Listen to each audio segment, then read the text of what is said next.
Hello friends, कैसे हैं आप लोग। आई होप आप लोग अच्छे होंगे। तो मैं आप सभी के लिए सोशल साइंस हिस्ट्री से कुछ महत्वपूर्ण प्रश्न लेकर आया हूं, जो आपके सभी एग्जामों के लिए काफ़ी महत्वपूर्ण होने वाले हैं। तो चलिए स्टार्ट करते हैं बिना देर किए।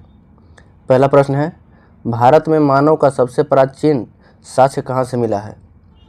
तो इस प्रश्न का सही उत्तर हो जाएगा ऑप्शन नंबर ए, नर्मदा घाटी से। अगला प्रश्न है, भीमबेटका की गुफाएं किस राज्य में स्थित है। तो इस प्रश्न का सही उत्तर हो जाएगा option number B, Madhya Pradesh में। अगला प्रश्न है, सिंधु घाटी सभ्यता की खोज किस वर्ष हुई। तो इस प्रश्न का सही उत्तर हो जाएगा ऑप्शन नंबर सी, 1921 में। अगला प्रश्न है, हड़प्पा सभ्यता का पतन नगर कौन सा था। तो इस प्रश्न का सही उत्तर हो जाएगा ऑप्शन नंबर ए, लोथल। हड़प्पा सभ्यता का पतन नगर लोथल था। अगला प्रश्न है, वेदों की संख्या कितनी है। तो इस प्रश्न का सही उत्तर हो जाएगा ऑप्शन नंबर सी, 4। वेदों की संख्या 4 है। अगला प्रश्न है, ऋग्वेद में कुल कितने मंडल हैं। तो इस प्रश्न का सही उत्तर हो जाएगा ऑप्शन नंबर सी, 10। ऋग्वेद में कुल 10 मंडल हैं। अगला प्रश्न है, बौद्ध धर्म के संस्थापक कौन थे। तो इस प्रश्न का सही उत्तर हो जाएगा option number C, Gautam Buddha. बौद्ध धर्म के संस्थापक गौतम बुद्ध थे। अगला प्रश्न है, जैन धर्म के 24वें तीर्थंकर कौन थे।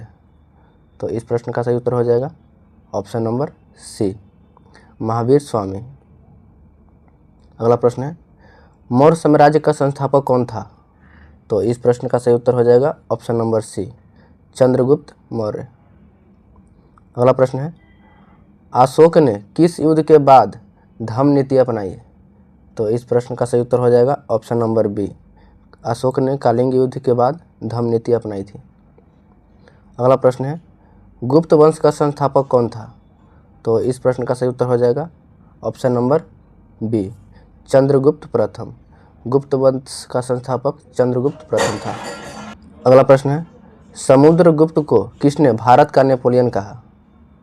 तो इस प्रश्न का सही उत्तर हो जाएगा ऑप्शन नंबर सी, स्मिथ ने समुद्रगुप्त को भारत का नेपोलियन कहा था।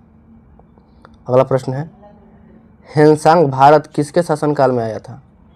तो इस प्रश्न का सही उत्तर हो जाएगा ऑप्शन नंबर सी, हर्षवर्धन के शासनकाल में हेनसांग भारत आया था। अगला प्रश्न है, दिल्ली सल्तनत का संस्थापक कौन था। तो इस प्रश्न का सही उत्तर हो जाएगा option number A, Qutubuddin Aibak.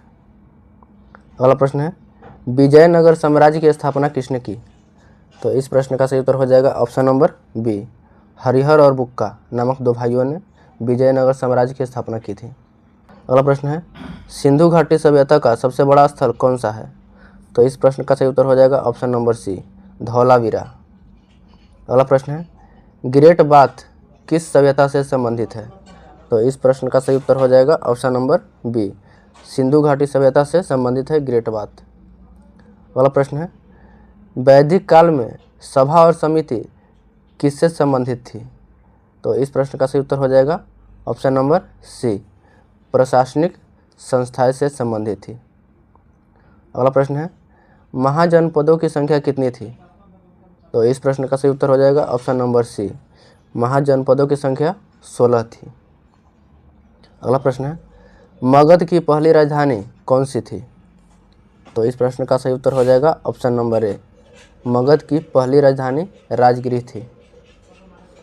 अगला प्रश्न है, चंद्रगुप्त मौर्य ने के गुरु कौन थे।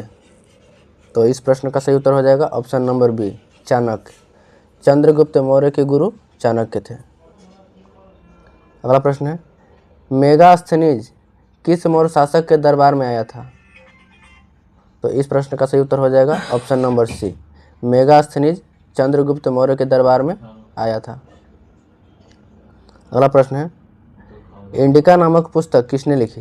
तो इस प्रश्न का सही उत्तर हो जाएगा ऑप्शन नंबर सी, मेगास्थनीज ने इंडिका नामक पुस्तक लिखी थी।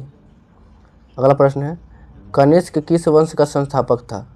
तो इस प्रश्न का सही उत्तर हो जाएगा ऑप्शन नंबर सी, कुषाण वंश का संस्थापक था कनिष्क। अगला प्रश्न है, चौथा बौद्ध संगीति किसके शासनकाल में हुआ था। तो इस प्रश्न का सही उत्तर हो जाएगा ऑप्शन नंबर बी, चौथा बौद्ध संगीति कनिष्क के शासनकाल में हुआ था। अगर वीडियो अच्छा लगा तो चैनल को लाइक और सब्सक्राइब करें और बेल आइकन को दबा दें। जय हिंद।